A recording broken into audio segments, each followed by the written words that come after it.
इथे आपण chicken lollipop बनवण्यासाठी अशा प्रकारे लॉलीपॉपची काही पीसेस आणलेले आहेत। हे साधारण अर्धा किलो असतील। तर अशा प्रकारे आपल्याला घ्यायचं आहे।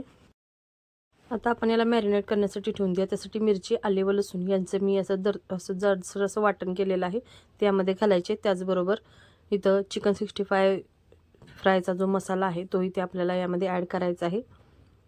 साधारण अर्धा पॅकेट आपण इथे वापरणार आहोत। एक लिंबाचा रस आपण इथे ॲड करणार आहोत। कोथिंबीर बारीक चिरून यामध्ये ॲड करायची आहे। तुम्ही पुदिना देखील ॲड करू शकता। आता हे चांगल्या प्रकारे आपण मिक्स करून घेणार आहोत। अशा रीतीने चमच्याच्या साहाय्याने किंवा हाताच्या साहाय्याने देखील तुम्ही व्यवस्थित मिश्रण हलवून घेऊ शकता। चांगल्या प्रकारे आपण हे मसाले चांगले मिक्स करून घेतलेले आहेत। पीसला देखील लागलेला आहे। यामध्ये मीठ टाकण्याची जास्त गरज भासत नाही। हवे असल्यास चेक करून नंतर यामध्ये मीठ जर ॲड करायचे असेल तर तुम्ही घालू शकता। अशा रीतीने आपण व्यवस्थित याला आता मिक्स केलेले आहे। अशा रीतीने थोडे आपण चमच्याला लागलेले चेक करून तुम्ही अंदाज लावू शकता की यामध्ये मीठ घालायची आवश्यकता आहे का नाही। जर तुम्हाला जास्त मीठ आवडत असेल तर तुम्ही थोडे अजून मीठ यामध्ये ॲड करू शकता।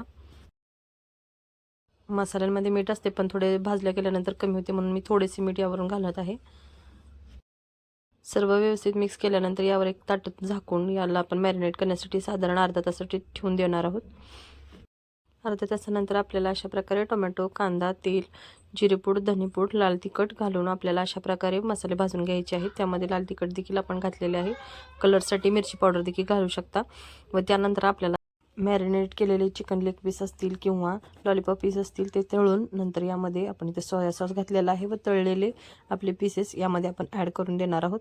अशा रीतीने आपली रेसिपी बनत असते। रेसिपी आवडल्यास लाईक, शेअर आणि सबस्क्राईब करा।